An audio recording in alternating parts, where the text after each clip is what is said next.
Domenica sera, vista sull'Arena di Verona dall'alto, uno scrigno di storia passata pronto ad accogliere il fil rouge che si dipana sin dai primi minuti, che lo trasforma in stadio olimpico, il più antico del mondo ad ospitare l'Olimpiade moderna.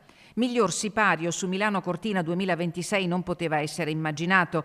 15 giorni dopo la doppia accensione dei bracieri, a Milano e a Cortina, si tirano le somme dell'evento a 5 cerchi, per i colori azzurri da record. 30 medaglie, con la provincia di Belluno a svettare in cima alla classifica nel rapporto fra medaglie e numero di abitanti. Devo dire che è stata una grande soddisfazione perché forse nessuno di noi pensava che avessimo un risalto così, anche se io devo dire la sincera verità, diverse settimane prima dicevo mi auguro che poi finite le Olimpiadi non dovremo rammaricarci perché non le abbiamo vissute come dovevamo.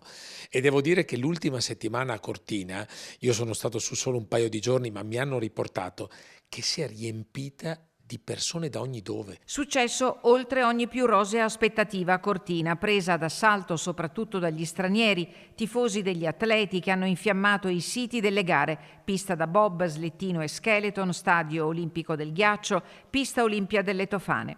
I disagi inevitabili ci sono stati. Io ho partecipato a non so quanti tavoli per cercare di definire il tema della viabilità, dei trasporti, eccetera, eccetera. Con l'aiuto di tutta la mia struttura, dei miei consiglieri provinciali, abbiamo fatto un grandissimo lavoro e quindi ci sentiamo un po' anche noi protagonisti di questo viaggio, di questo percorso. Al punto che sui trasporti già si pensa ad un accordo con Dolomiti Bus per trasformare l'Abba di Longarone Fiere per l'organizzazione di navette da utilizzare nei weekend per agevolare gli spostamenti degli amanti della montagna.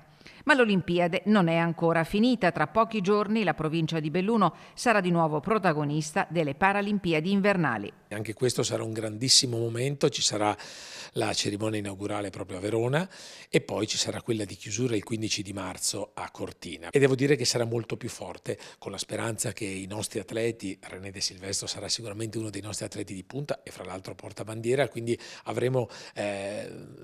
noi dovremo essere lì a spingerli ed aiutarli perché poi le emozioni che abbiamo visto nei volti di chi ha vinto le gare, la delusione di chi non ce l'ha fatta, non ha vinto le medaglie, anche questa rimane un po' scolpita nelle nostre menti, nei nostri cuori.